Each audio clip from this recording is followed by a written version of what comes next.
This is Fred Wahl, the Visa Coach. And today's topic is, what are the eligibility requirements for a CR1 spouse visa in 2018? VisaCoach. Fast, easy, and personal. I am Fred Wahl, the Visa Coach, and I am known for the personal, one-on-one relationship that we share. That's you, me, and your partner as we work together as a team to overcome the many challenges of immigration. Don't risk your happiness. Please don't go this course alone. Alone, it's far too easy to make mistakes that cause tears, delays, and expensive denials. Pick up the phone and speak with me directly so that you and I can get to know each other. This is the complimentary case evaluation I talk about later. If we are compatible, and that'll be the beginning of our beautiful relationship to get you the immigration approvals that you need. Now, this is what two of my clients, Esteban and Ting Ting, had to say. Ting Ting comes from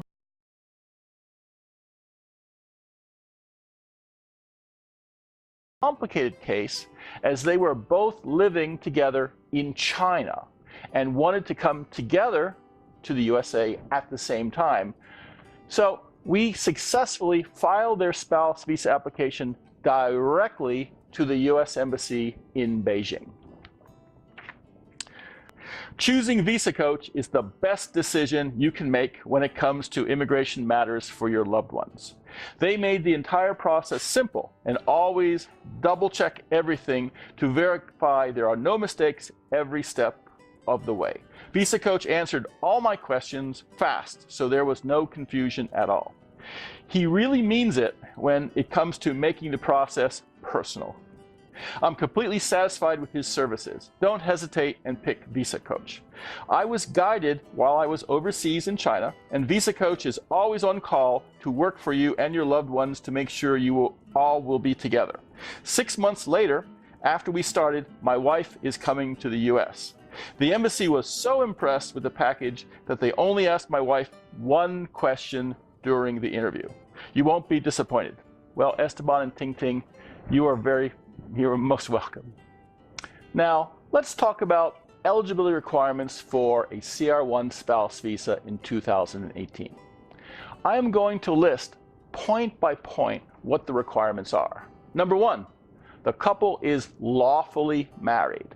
That means that wherever they had their ceremony, they are lawfully and officially married and have, the paperwork, marriage certificates, to prove it.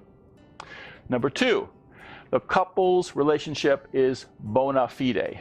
This means that the couple has a sincere relationship between them. It does not have to be a Hallmark Greeting Card romantic relationship, but it must be sincere, that the couple truly want to spend their lives together and that they are not shamming. They are not undergoing this process only for immigration purposes.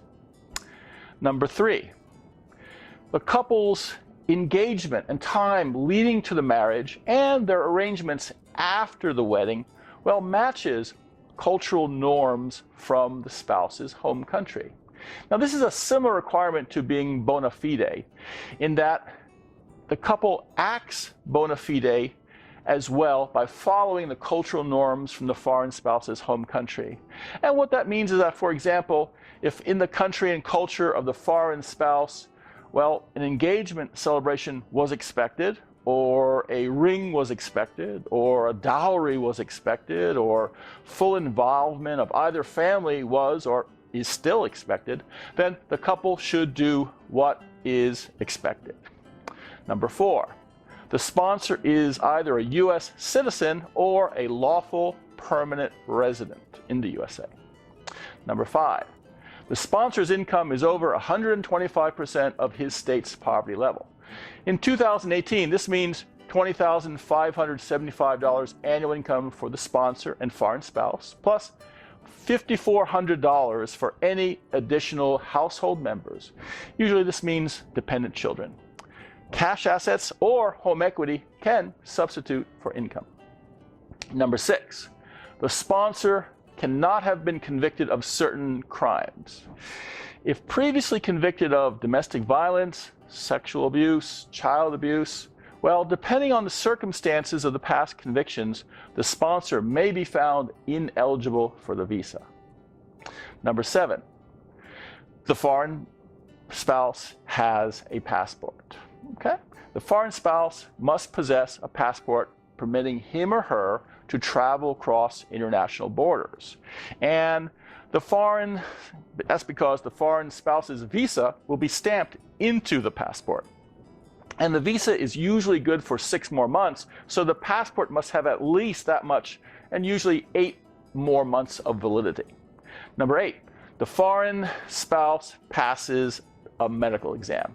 The foreign spouse has the required vaccinations, does not carry any diseases that would cause a public health risk, does not have any dangerous physical or mental disorders, and does not have a medical condition that would require public financial assistance to treat. Number 9, the foreign spouse has not, seriously violated U.S. immigration laws. And these might be overstaying previous visas to the USA, deportation, misrepresentation, and fraud to U.S. immigration may prevent approval of the foreign spouse's visa. Number 10, the foreign spouse is of good moral character. Well, this is kind of a catch-all. It was designed to prevent criminals and, sex trade workers from being eligible. But sometimes the consular officer can also apply this rule to other situations. For example, if the courtship between foreign spouse and American sponsor took place before, divorces to prior spouses were final, the consular officer could consider the relationship at that time to have been adulterous and could deny on moral grounds. This is very rare, but it is possible. Number 11, the couple intends to live in the USA. Now, when granted, the spouse visa includes approval of permanent residency for the foreign spouse. Immigration will only issue the spouse his or her visa, if convinced that the couple, he or she and her sponsor, plan to live in the USA. So in the case of a couple that lives together outside the USA, say as expats, who live and work in a foreign country and maybe want to have the flexibility to occasionally visit the USA, they are really not eligible for the spouse visa. What they really want for that purpose is just a B1 or B2 visitor visa. Okay, this was Fred Wahl, the Visa Coach. Now please like or add your comments to this video.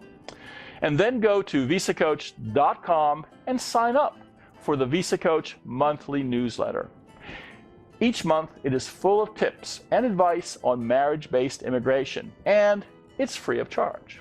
And when you sign up, you get 2 free ebooks I've written, 120 K1 visa interview practice questions, and 5 things you must know before starting on your visa.